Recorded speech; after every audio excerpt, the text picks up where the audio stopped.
going to be. It's going to be quite. It's definitely not a fun time. We will tell you that. It is definitely not a fun time. We'll get to some things he did in a minute. So, if you don't know, the prisoner who was tortured, who this doctor called one of the most severely traumatized individuals he has ever seen, was quote unquote snatched in Dubai in the UAE in 2002 and was rendered to Afghanistan and eventually taken to Cat's Eye Prison in Thailand. That was, as I'm sure you know, run by Gina Haspel from October to December of 2002. So, I mean, even in not that much of a time, she was able to do so much wrong. Ugh. Wow. That's pretty incredible. It's not like she didn't run it for like 5 years or something. She ran it for like just a few months. That's some pretty impressive stuff. Yeah, she was suspected of involvement, suspected in the involvement of the 2000 bombing of the USS Cole off the coast of Yemen. He's currently being held in Guantanamo Bay prison, and there wasn't even really any trial from what I've heard being held. There was no kind of due process here. There's no real determination of the problems with this man here. It was just that, you know what, he looks like he could be a little bit suspicious, so we got to get him. We gotta bring him into our custody. Like, how can we be okay with a society who does that and goes ahead and just appoints such a ridiculous person to be the head of CIA, who should be in jail? I mean, the U.S. has pretty much appointed a criminal in the CIA. That's pretty much where we are at right now. So that is the incredible. It's like we're appointing criminals. We really are. And like this person should be in. Gina Haspel should be in jail for what she did. Like, it is awful stuff.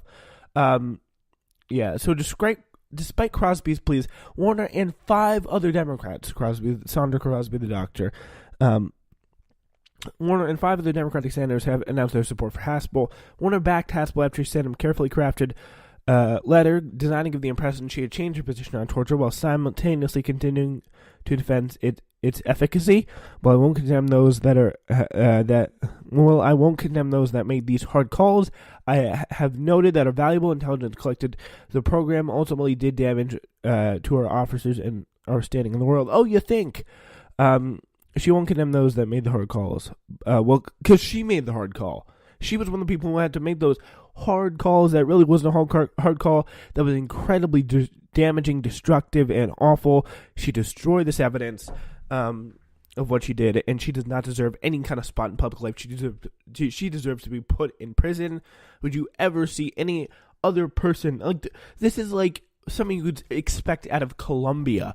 This is like something like where this is warlord tactics. Like, this is BS here.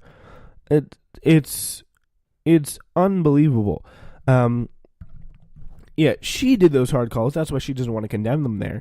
She is incredibly guilty, and she deserves to feel the force of it. She will not feel the force of the U.S. justice system. Instead, what does she get? She gets a promotion to a higher office where she's going to be able to do more torturing and continue at her well-earned legacy as the nickname of Bloody Gina. So that is it's pretty great. So, yeah, Haspel stated she would refuse to undertake any proposed activity that was contrary to her moral and ethic values unless she's told to. But the big bad boy is the CIA. Oh, she runs the CIA, but still. She doesn't, unless someone tells her, because her morals are paper thin, baby. Haspel has refused to renounce torture, her role in it, its use, or to condemn the practice of waterboarding.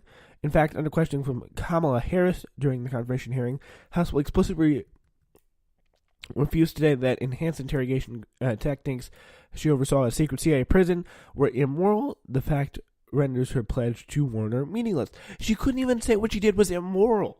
Like, I mean, it would make more sense, but still be wrong, if she said, oh, they were effective. We got what we wanted. We were doing it for effectiveness. We're not doing it for morality, which still sounds very bad, but it's better than saying they are not immoral. It just sounds like you don't know what you're talking about, and you have just a basically bad understanding of what's going on here. She said, it took 16 years and the eve of the vote on her confirmation to get even this modest statement. She didn't say she had any regrets other than it offended some people. Like, sorry if I offended you, but you're a loser. Suck it. Like, that's pretty much what she said. She irrevocably broke. She turned people into living zombies out there. That's literally what living zombies. Like, that's what it was like to be tortured under the time of Gina Haspel. It was some pretty awful stuff. And the fact that, like, we are still having to deal with it today just shows you what in the world is going on here with our messed up society. So, so here's what Crosby wrote. Iron Senators warned to oppose Ms. Haspel, who did not have the courage or leadership to oppose the RDI program. She stated that some of the things she did against Nashiri, some things Haspel did against Nashiri, are still classified. We don't even know them yet. In her letter to Warner, Crosby stated that no one among the acts of torture Nashiri committed against Nashiri while he was in the U.S. custody at several U.S. facilities, not just hers, included. Well, we're going to have to leave you on a cliffhanger because we're going to have to take a quick break. We'll be right back after this. This is the Spencer Walsh Radio Network. Your show will return in just 4 minutes. Pendo on the beat.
All right, ladies and gentlemen, welcome back to today's show. We thank you so much for joining us here today. All right, so we got a lot of stuff to get to. Obviously, we kind of left you there in a little bit of a cliffhanger, so I do want to get to some of the stuff that she did here. She suffocated with water, which is waterboarding, as we know, subjected to mock execution with a drill and a gun while standing naked and hooded. So pretty much like... there was pretty much, as we know, waterboarding is self-explanatory. You probably heard of it at some point, but subjected to mock execution, which pretty much was like, he was threatened his mother would be sexually assaulted as well. He was anally raped through rectal feedings, what they called it, rectal hydration, which is pretty much where they put a tube up your ass crack and shove food and water through it.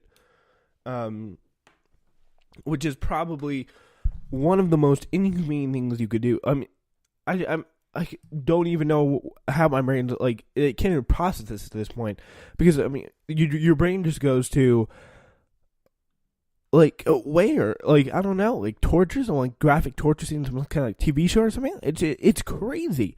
Yeah. So So yeah, it's like mock execution is pretty much what it is. He was also lifted off the ground by his arms, while they were bound by his back. After which a medical doctor opined that his shoulders might be dislocated. So pretty much what happened was, so picture your hands are tied behind your back, and you're getting lifted up by your hands. So your hands are kind of like stretch out on a really unnatural angle, and like, yeah. It's kind of disgusting. Also, one of the other things we do is put in a freezing cold cell, dump a bunch of cold water, and then go home for the night. Oftentimes, maybe you'll come back dead. Those are just the things they did to Nshiri. I mean, it's way worse in some other parts. So it's really some pretty disturbing stuff. So on Wednesday, Senator Majority Leader Mitch McConnell informed the senators he was fast-tracking the vote in an executive session. If confirmed, the motion to be made and laid upon the table, the president is be immediately notified of the Senate's action, that no further motions be in order, that any statements relating to the nomination be printed in in the record. Yeah, so that is pretty much where we are at right now. Today we're seeing what amounts to a secret confirmation, Wyden told Intercepted, which is the show run by The Intercept. I'm worried about that if you have a proceeding like this, a nominee confirmed this way with zero meaningful declassification, this is not going to be the last secret confirmation. So, yeah, we talked about this a few days ago. They are pretty much hiding a memo. They did hide a memo that really went in pretty hard on on Gina Haspel, her record as someone who is really just a trashy, awful human being. And it just shows you, like, and they didn't even want to declassify that, and it shows you the spineless pig, an animal that 6 of those other Democrats are, including Rock Warner. We talked about was pretty much like, he was like, okay, I may vote for her, but just please declassify it if you don't mind. Thank you. Yeah, they didn't declassify it, and he still voted for her. Like, how in the world can you possibly call yourselves the opposition party if you don't oppose anything of substance here? Like, what is the point of this?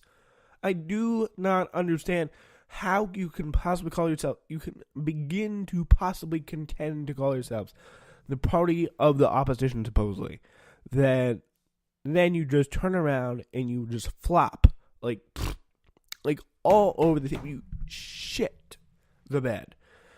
And you just, like, what are you opposing? Like, if you vote with every single person he puts forward, like, then what's wrong with you? What is wrong with you? I mean, there's so many, we talked about this about a trillion times, but there's so many other ways you can offend this to your base. Do you really think they're going to be people mad at you? Oh, you didn't vote for somebody because of torture, but you still fight for us well enough on jobs or the economy, healthcare. Like, you're good on that, so we can still support you.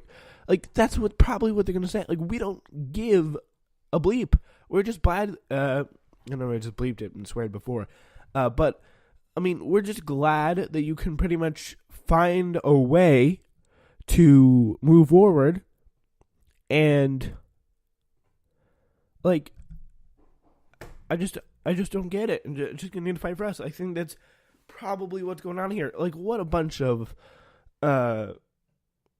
cowards. First of all, what a bunch of people who are just, I mean, maybe they like torture. Like, if you call Trump a monster, if you call Trump one of the worst people ever, and say he's a racist, he's so-and-so, he's just a bad guy, and then you support him with his legislative agenda and things of policy substance, especially like this, what does that make you? It makes you certainly no better, if not worse, because you're doing everything this so-called monster ever could want you to do. All right, so yeah, now we have a little bit of fun story for you today. So that is a fun for everyone, and it is this girl, Caitlin Marie. So a white conservative student activist who posted her pictures of herself posing with a massive assault rifle on campus, went on Fox News on Thursday to claim she is a victim of racism. Yes, I love when conservatives do this. Just to kind of lighten up the mood, just to make things peppy, make things flary. When they do a stupid thing